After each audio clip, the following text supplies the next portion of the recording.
Alright, what's up everybody, back with another edition of Everyday Hoops.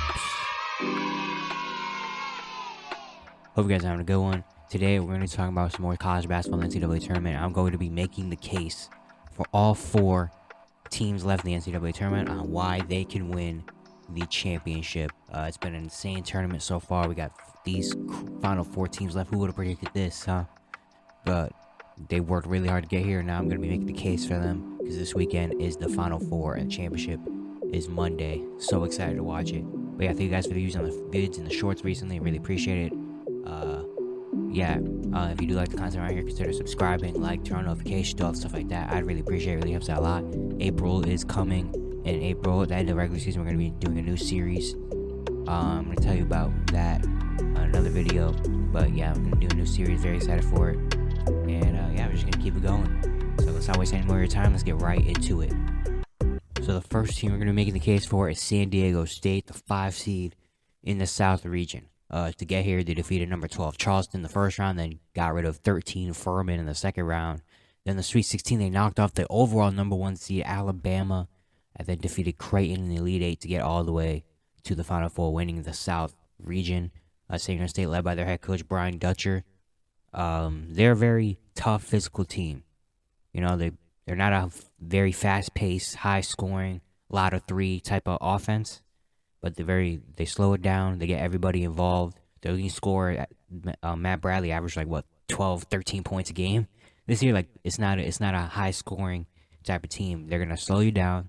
They're gonna win the small battles like the hustle, rebounds, and stuff like that. And they're going to play really good defense and be tough and physical. That's how they win games. That's how they got all the way here. Yeah, Matt Bradley's their leading scorer. He's been very solid. Darion Trammell has really helped out as well. Nathan Mensah, down low in the paint, he won their conference's defense play of the year. He's been great on defense. They got guys like Ladie Secco off the bench that have provided a lot of energy. And yeah, San Diego State, their case to win is they've been playing like this all tournament. They've knocked off the number 1 overall seed, Alabama. They're going to be tough, physical. No one has tried to pace them up just yet. They're going to be very tough, very physical again. They're going to play really good defense. And yeah, they're not going to get into a high-scoring 85 to 85 type of battle. You know, it's going to be a 55 to 54 type of game. And San Diego State, if they can do that, they can win. They can win. They're kind of like the Miami Heat. I feel like I was talking about them. I made a video about the Miami Heat later. A few days ago.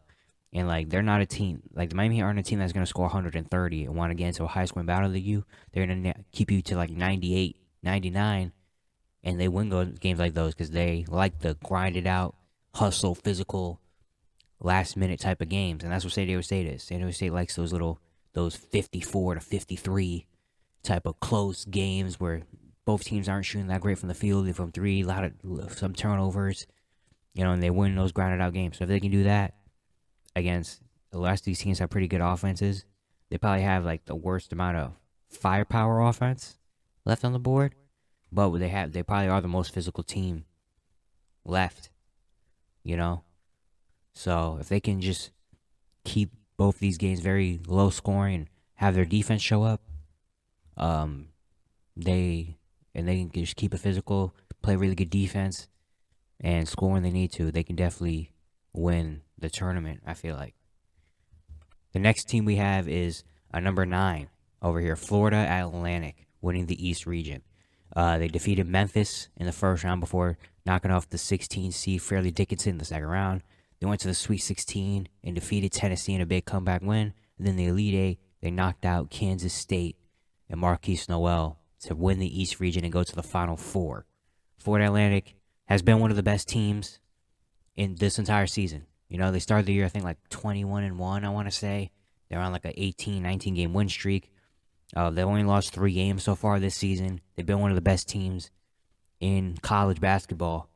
And they were a 9 seed because they're Florida Atlantic. No one really knows about them, so they got a lower seed, but they don't play like a 9 seed. Just because you see the 9 there, do not think lower of this team. This team is maybe a top 2 seed disguised as a 9 seed. They have they're really good on both ends. Dusty May has been amazing as their head coach for this team, but they got some really good players. They're led by John L. Davis, their guards. The guard that does a little bit of everything: scoring, assisting, rebounding.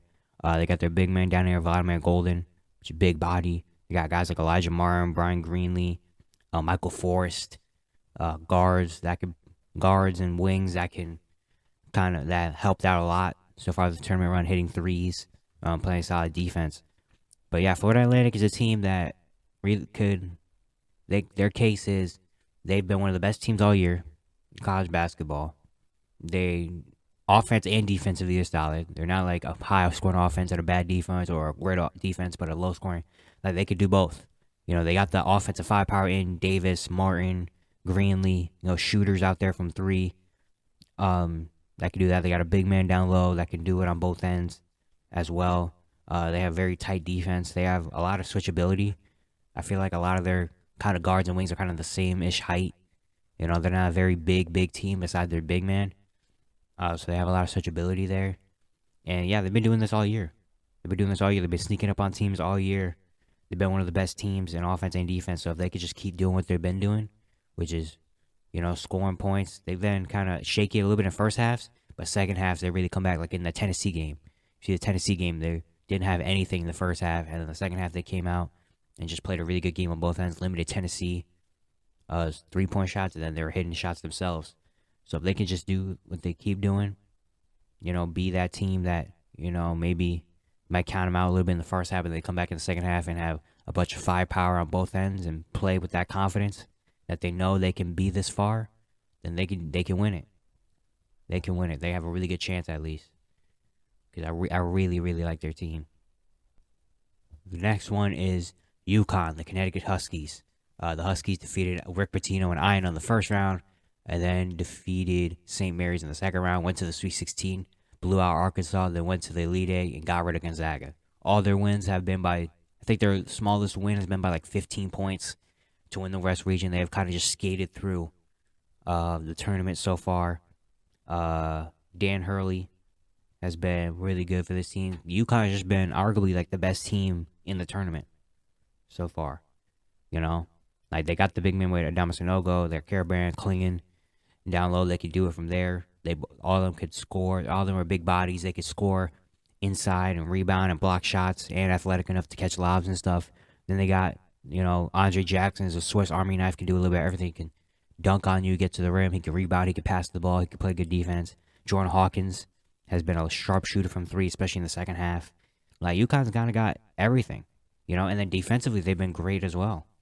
They kind of got everything. They got the outside game, shooting the threes. They got Hawkins. They got, Karaban can hit some. They got Aline Kakatera off the bench, can hit threes.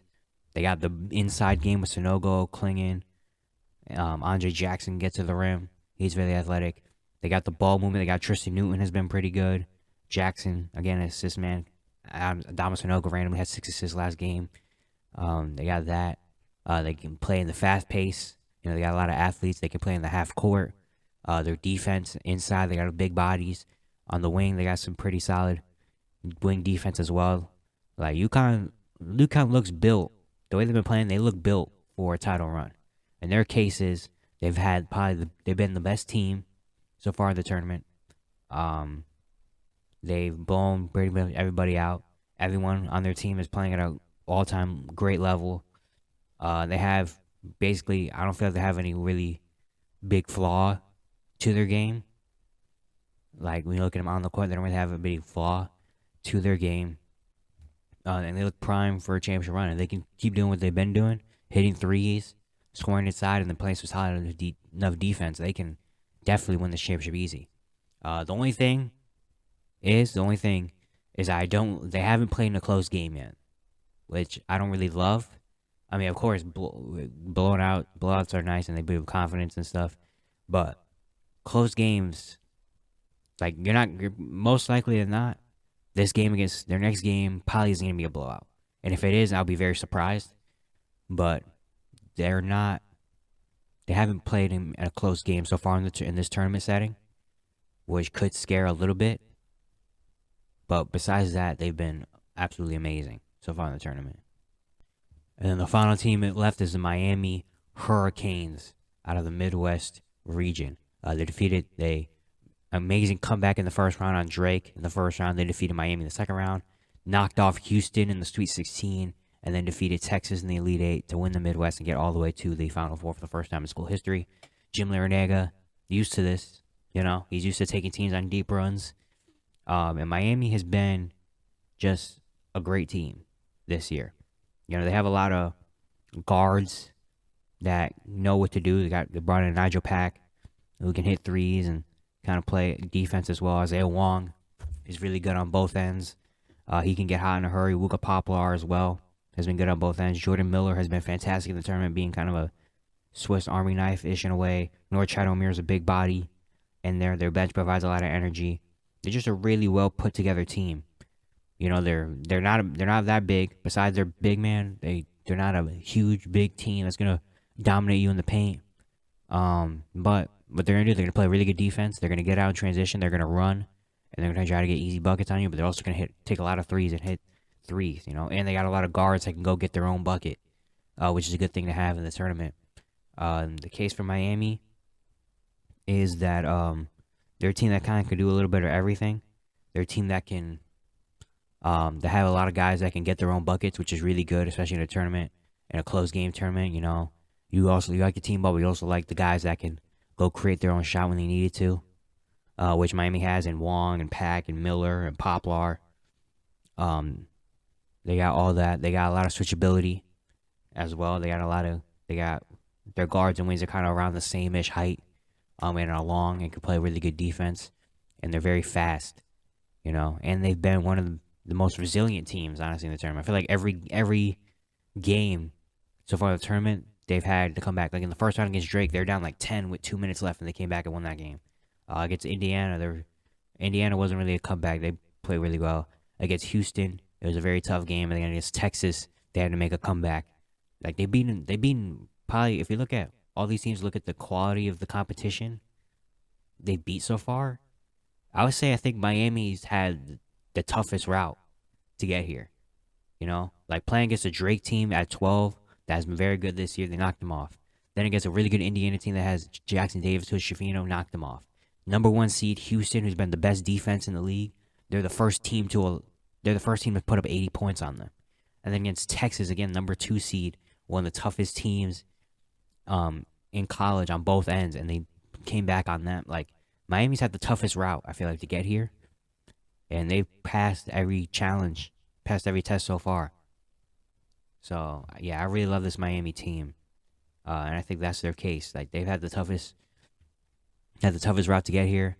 They've shown the most resilience, I feel like, out of everybody in the tournament, and they have a really good game plan, and I think they have a really good chance as well. Yeah, that's it for today. Want to make the case for all these Final Four teams. I really feel like this is going to be 2 great games, especially that Miami and UConn game. I'm not missing a second of that.